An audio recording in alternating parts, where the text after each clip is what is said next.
Bonjour les amis, une autre semaine, un autre défi. Alors cette semaine-ci, moi et Monsieur Fred, on vous donne le défi d'apprendre ou de peut-être maîtriser comment jongler un ballon de soccer.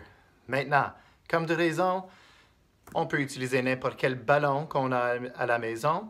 Si vous n'avez pas de ballon, on peut toujours trouver une ballonne aussi, puis on peut jouer des jeux très amusants. Pour les débutants, on va voir quelques petites techniques pour vous aider à apprendre comment commencer. Ensuite, pour les plus vieux, vous pouvez essayer de vous donner des buts fixes et puis on essaie de battre nos records. Maintenant, ce qui est important, c'est de pratiquer chaque jour si vous voulez vous améliorer.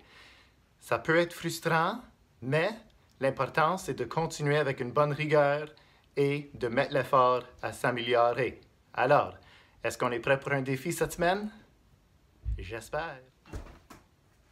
Alors, pour les débutants, quelque chose d'assez simple qu'on peut commencer, c'est d'utiliser la cuisse, le genou.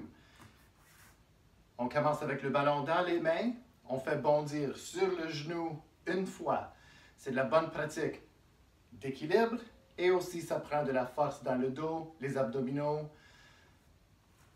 Alors, on bondit, on attrape. Bondit, attrape. Bondit, attrape. Si ça devient un petit peu facile, on peut essayer de le faire un petit peu plus vite. Bondit, attrape. Alors, vous voyez comment il faut toujours être en train de bouger les pieds, un peu comme une petite danse. Ensuite, il faut toujours pratiquer le côté opposé, le genou gauche. Alors, pour les droitiers, ça serait peut-être un petit peu plus difficile d'aller à la jambe gauche. Mais avec beaucoup de répétitions, vous allez voir que les deux côtés vont devenir un petit peu plus équilibrés. Ensuite, les débutants, une autre petite stratégie, on peut mettre le ballon de soccer à côté et on peut même essayer une ballonne.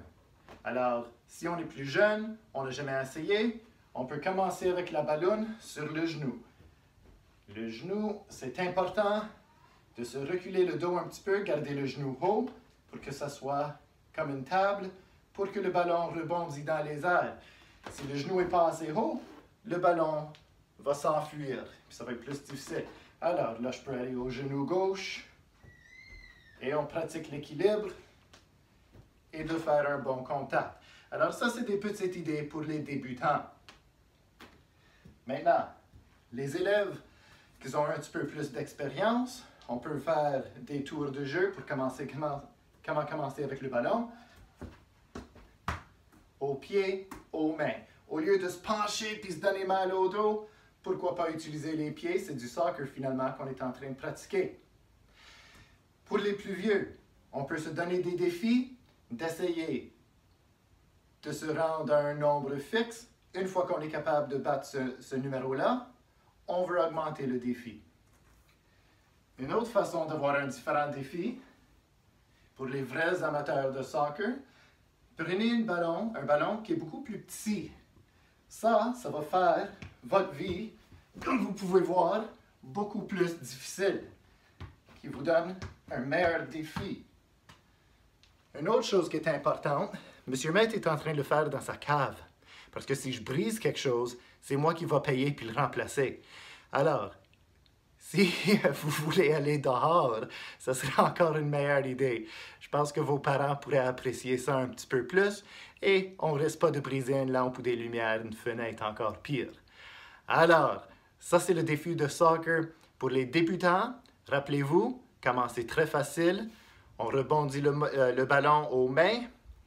Pour ceux qui ont plus d'expérience et qui veulent se donner des plus grands défis, essayez une différente taille de ballon. Encore une fois, si vous faites 20, 30, 40 touches de suite, excellent. Mais ce qui est important encore pour améliorer, c'est qu'on te le fait à chaque journée. Et puis c'est vraiment là où vous allez trouver qu'on est en train d'augmenter nos habiletés. Alors, bon défi, vous me manquez énormément et amusez-vous.